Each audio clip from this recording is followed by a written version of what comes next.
Hey, what is going on, everyone? Scartifist here, and today we're going to be doing a double game recap because most of you know by now that my microphone is broken and I'm currently waiting on a new one. So for this recap, what I'm going to do is I'm going to actually do a side-by-side comparison of each quarter of both the games and just present our thoughts like that.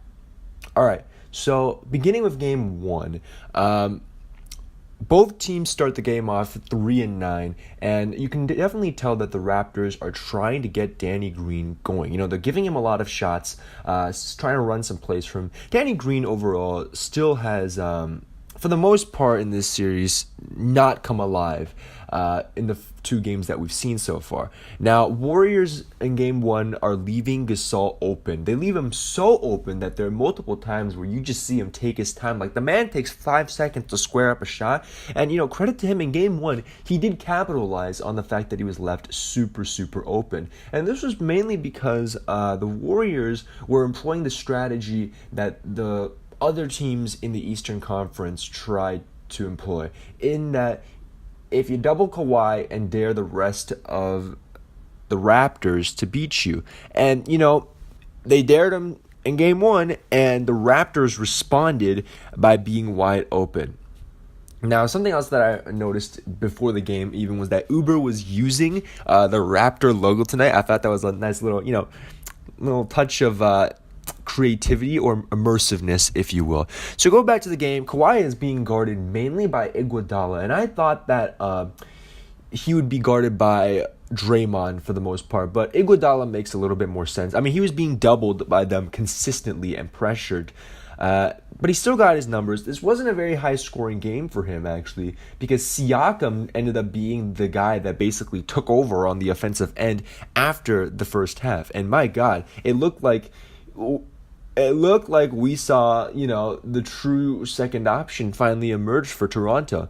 Now, something else I noticed in the first quarter was that it seems like the offense right now for the Toronto Raptors have fully invested in making the 3-guard lineup work. And for those of you who don't know, that's going to be Fred VanVleet, Kyle Lowry, and Norman Powell. Except Norman Powell didn't really get many minutes this game. I think a lot of it was just was due to size. And, if they want to play Fred and Lowry, they got to find a way to make it work, so be it, right? And Fred, he continued to shoot very, very wonderfully. So, Toronto begins to force turnovers immediately in the first quarter. Their transition game is top-notch, and this continues for the rest of the game. And, we see by the end of the game, it's actually 25 points from turnovers Toronto manages to score. Now we go to the first quarter for game two. Now, game two is a little bit similar in the first half of the first quarter, I should say, in that both teams are a little bit rusty. The Golden State manages to go on a little bit of, a scoring run. Lowry hits a big three with 6 minutes and 30 seconds left to give actually some confidence and some offense, because at that point, I think the Raptors hadn't scored for a good 3 possessions or so. You can immediately tell that in game two, Clay is actually the main scorer for Golden State. I think the man had 8 points before anyone else scored. And with Lowry hitting that 3, he kind of equalized in almost, at least in that first quarter, Clay's pressure and offensive, contribution. Now, Lowry does tack on quick 2 fouls, and he's subsequently subbed out for Norm Powell. And Warriors in game 2 were really, really good in drawing fouls. I think the Raptors were in the bonus very, very quickly. It was foul trouble definitely got to the Raptors in game 2. So now we go to second quarter. Oh my God. Now we go to the second quarter of game 1. And I'm going to start saying right now, McCaw, I see, is he was used. He was definitely used, and I don't think he was particularly effective. I thought he would be, but I think that given his lankiness overall, he was just getting bullied out of a lot of spots where he should have been able to get to. And for that reason, I think Nick Nurse quickly took him out and put in his normal rotation. Now, DeMarcus Cousins comes on in the second quarter, and this is his first game back after having that leg or quad injury about 4 weeks ago plus. And, Raptors start to make a couple of careless mistakes, and with 4 minutes left into the second quarter, the offense for Toronto actually stalls. But the good news is Gasol on the defensive end is managing to kind of just stop any offense the Warriors are trying to run, because he's actually going out to the three-point line and guarding or helping double Steph Curry. And I think 2 times this actually leads to him picking off a pass from Curry and allowing the Raptors to get on into transition. Now, Nurse actually establishes a quick timeout with 4 minutes left after the offense has stalled, and after that, the Raptors are starting to get a lot more shots, and their offense comes back a little bit. So credit to him. So far, Gasol continues to actually score, and I'm thinking to myself, finally, 2014 Gasol has come. Western Conference Gasol has shown up. I was super happy. The 8-seeded team that defeated the San Antonio Spurs that year, that Gasol has showed up, and he was magnificent that game. So Danny Green is slotted in the second quarter as well, because Kawhi actually tacks on 3 fouls and needs rests. So you can immediately tell that even in game 1, the Warriors were doing a good job in pressuring Kawhi. Lowry actually takes a huge charge to make Draymond get 3 fouls. And, I said earlier in game 2, foul trouble was an issue for the Raptors. Well, in game 1, it was an issue for both teams, but the Raptors were actually able to capitalize more so off of it, right? So Danny makes a couple of threes. I think he makes like 2 threes at some point, and it puts the Raptors up by 10. So it's pretty good heading into halftime. So now we go over to game 2, second quarter. Fred continues to be great. Steph Curry at this point is 0-for-5. Klay Thompson is doing most of the heavy lifting when it comes to offense. Lowry has 3 fouls, but Nurse decides to risk it with 2 minutes, with about 4 minutes left. He later ends up taking him out, and this is much the jargon of Lowry. I think this was a smart decision, though, because at this point the Raptors did have the lead. Cousins has 3 fouls. He would not get any. I think he wouldn't get up to 5 for the rest of the game. Double teams I've noticed have been effective on Kawhi, and for game 2 in particular, even though the pressure on Kawhi was still immense in terms that the Warriors were applying, they were doing a better job of not overhelping onto Kawhi Leonard, because you can definitely tell Kawhi Leonard is compromised. Man is on one fucking leg, has not had enough time to heal, had to plow through Orlando, had to deal with Jimmy Butler, Ben Simmons, Joel Embiid, and then he had to deal with Giannis Antetokounmpo. I'm telling you right now, the man is compromised. He can he's going to put up his numbers. But if you look at the stat sheet and you watch the game, a lot of these numbers came off of the free throw line. So he needs some serious fucking help. 2 other people need to step up to take his place, is what I'm saying. Because he's going to get doubled, tripled every single time. So we see that the last, 2 minutes and 10 seconds of the quarter, there are three huge possessions for Toronto. It's a Kawhi steal that leads to a bucket, a Fred VanVleet steal that leads to a bucket, and a Warriors offensive foul. And you would think that, this was going to be heading in a good direction. But no, immediately after, the Warriors respond by having 3 huge possessions of their own and getting Steph to catch fire. And this is what, as a Raptors fan, you do not want to happen. You don't want the Splash Brothers to come online. And, they did the best that they could, but the Warriors made some pretty huge shots with 1 minute left. So the lead isn't as big as, numerically speaking. I think it was 10 still, but you could definitely feel that momentum was starting to shift to the other side, and that the Raptors need to come out in the third quarter and sustain the infamous Golden State barrage. So for game 1, third quarter, Spicy P gets going. The Raptors are actually able to withstand this barrage because they get someone else on their team who's able to score in response to Golden State. And that was Pascal tonight, right? Warriors begin their barrage of threes. Kawhi, I think at one point, he gets a little bit hobbled after a midair pass from Pascal causes him to fall weirdly. He's okay. Now, Gasol, I think, continues to hit that. I think he hits like 2 threes or 1 3, basically, because he's still being left wide open. Like Golden State's still saying, "Okay, keep doing this to us. We'll do everything else," right? And yeah, the third quarter was basically the Pascal show. But there's at one point, as usual, and this was always going to be an issue going into the series.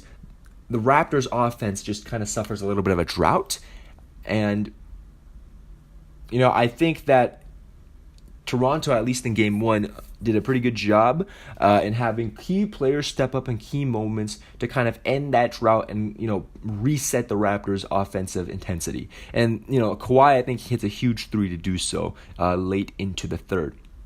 Overall, I think the third quarter was very impressive from Toronto because that 3-point barrage, they withstood it. And the Warriors actually closed the lead to 8 or 7 points. But, credit to the Raptors. They were able to withstand the 3-point barrage. And that's all you can hope for as a fan. If you're up and you still and you took their best punch in the third quarter, it's looking pretty good going into the fourth. So, Game 2, third quarter, Iguodala, who was injured in Game 1, he comes into the game, right? And I think they switch at the moment he gets back into the game. And he wasn't injured in Game 2, but Game 1, right? The moment he gets back into the game, and this is a really, really impressive adjustment by Steve Kerr, he has Iguodala guard Siakam, right? He has Golden State's best defender stop Siakam, because what he doesn't want happening is Siakam going for 32 like he did in Game 1.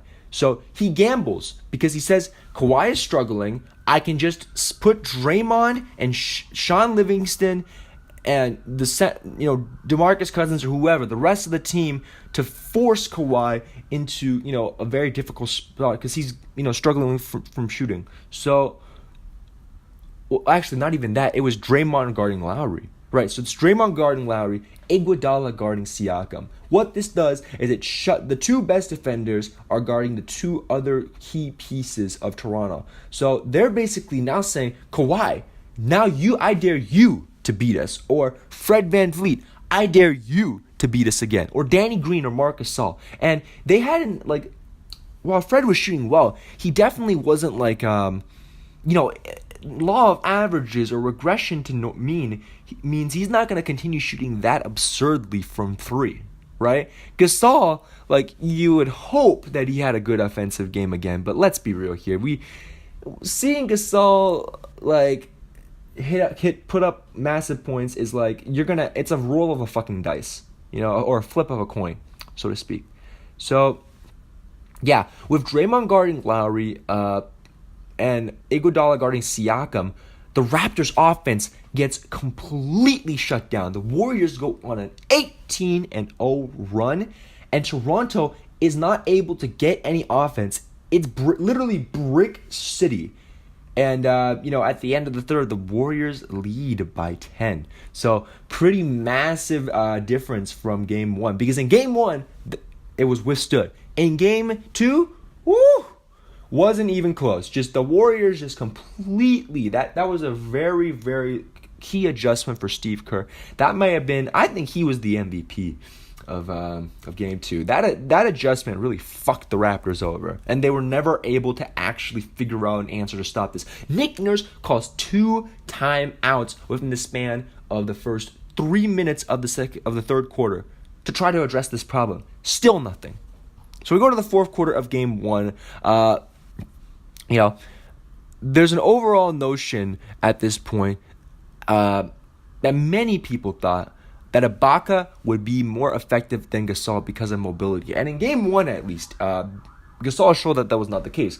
For someone who's fucking massive, he was pretty smart so that he didn't have to be as mobile as Ibaka and everyone deemed. Danny Green, he hits another 3, and at that point I'm thinking, okay, thank you. Danny Green has officially, started to shoot normal again. All right? Siakam at one point is 11 for 11 in field goals, while the Warriors are 13 and 33. He was abusing Draymond. because there wasn't really much of an answer for Siakam that game. Lowry gets into foul trouble and he's subbed off. Clay gets a technical. I thought that was a pretty big break for the Raptors because, even after withstanding that massive barrage, the Warriors were managing to pull back in. Gasol gets 20 at one point, but has 5 fouls with 2 minutes 30 left. Iguodala, as I mentioned earlier, he gets injured, I think with the hamstring or... not the hamstring, but he gets injured in his left leg and he's forced to go out of the game. Gasol fouls out with 1 minute and 14 left. By far was the best playoff for him tonight. Lowry, the rest of this hits a dagger 3 to ice the game, and very and very impressive must-win game won by Toronto. Everyone else in this game stepped up to carry the scoring load, right? And you had people on Reddit trash talk, like Warriors fans, not all of them, but some of them were like, congratulations, Toronto, from earning the right to get swept. And well, guess what? They're not getting swept. Not getting swept. Toronto managed to actually hold Golden State to 109 points, which is well below their average. And if they had just been a little bit cleaner and more intense and at points, they would have held them to definitely under 100. But nonetheless, the score, I think, was 118 to 109. Very, very, very impressive indeed. And also, consider the fact that Lowry only had 7 points. The Raptors historically do not win very often when Lowry scores under double digits. So this looked very promising as a win because everyone else manages to step up. All right, so now we go into the fourth quarter of game 2. Raptors are still starting to miss the transition threes. Quinn fucking Cook decides to come out of his shell after game 1, and he hits massive back-to-back threes that just, oh my god, it just deflates the fucking building. Clay gets injured. Ibaka, I think, is just getting abused because Golden State goes to, Andrew Bogut and DeMarcus Cousins as their primary centers. And this makes their lineup super fucking big. So Ibaka is actually, he's usually able to out-rebound most of the centers. Boogie Cousins is not one of them. Andrew Bogut, it's a 50-50. But when you got people that fucking big, you bet your ass you're going to have to put Marcus Gasol. And if they continue to go to Boogie Cousins, I'm sorry. The center matchup is heavily favored for the Warriors. Because let's be real now. Unless Marcus Gasol turns back the clock to 2014, oh man, the Raptors are going to have to find a way to kind of neutralize the offense that the Warriors are going to be able to get from just penetrating the paint. Multiple times in the third to fourth quarter, the Warriors just lobbed it to Bogut straight in the paint, and he just gets it put in. Like, the paint defense completely fell apart. Now, I think later into the fourth quarter, Nick Nurse, and even after this, the Raptors start to claw back, right? But Nick Nurse goes to a box and one to stop Curry. And it actually worked, believe it or not. It stopped the Warrior offense from getting anything for the last 4 minutes, I think, of the game. But they just couldn't hit shots, and the Warriors, they take back, or they steal home court advantage in a pretty close game. I think it was 104 to 109. Yeah, pretty close game. Overall, though, I'm looking at game 2, and in comparison to game 1, I'm thinking this. There's a lot of promising things that can be taken away from this game, and the main one is that the Raptors are probably going to hit those open shots again.